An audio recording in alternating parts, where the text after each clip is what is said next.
Welcome to the civilized world, where freedom reigns, democracy prospers, and everyone's fridge is packed with overpriced kale smoothies.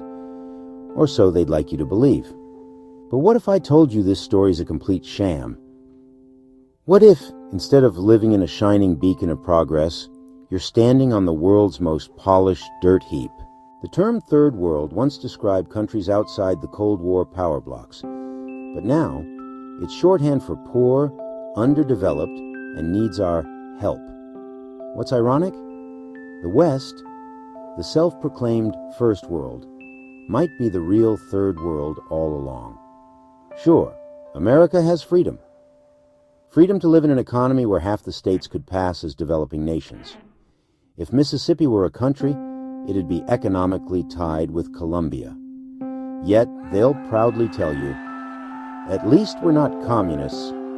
And the UK? Move past London, and you're essentially in a Dickensian novel. Factories, soot, and someone asking, "Please, sir, may I have some more NHS funding?" And let's talk about aid. You've seen the commercials, a sad child, big eyes, dusty hair. They promise your $1 can save them. Except, plot twist, that dollar's buying missiles for stabilization efforts or lining the pockets of corrupt bureaucrats. The UN, poster child for global compassion, is as useful as a chocolate teapot.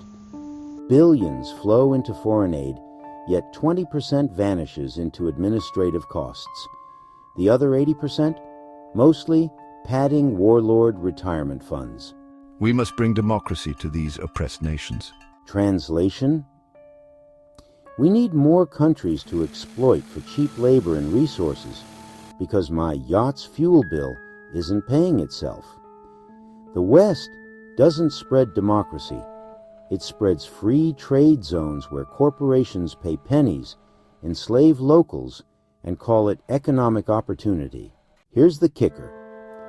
While they're busy calling the global South backwards, their own populations are imploding. Fertility rates are dropping faster than blockbuster sales at Blockbuster. Between overworked parents, skyrocketing living costs, and the joy of Tinder hookups, people are saying, maybe we'll just have a dog instead. The WHO's response? Don't worry about fertility rates. Here's a lecture on pronouns instead. Great. Now the population collapse will be inclusive. Let's face it, the lines between first and third worlds are blurring. If most U.S. states were independent countries, they'd be applying to join BRICS.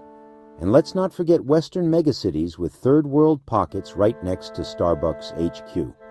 The only difference? The West hides its poverty under overpriced yoga studios and vegan bakeries. The West tells the world to clean up their act while standing ankle-deep in its own hypocrisy. But maybe it's time to stop polishing that dirt heap and admit the emperor has no clothes or running water in Flint. Instead of playing savior, maybe the West should start fixing its own house. And maybe, just maybe, the third world will show them what actual resilience looks like. First, second, third world, it's just one world.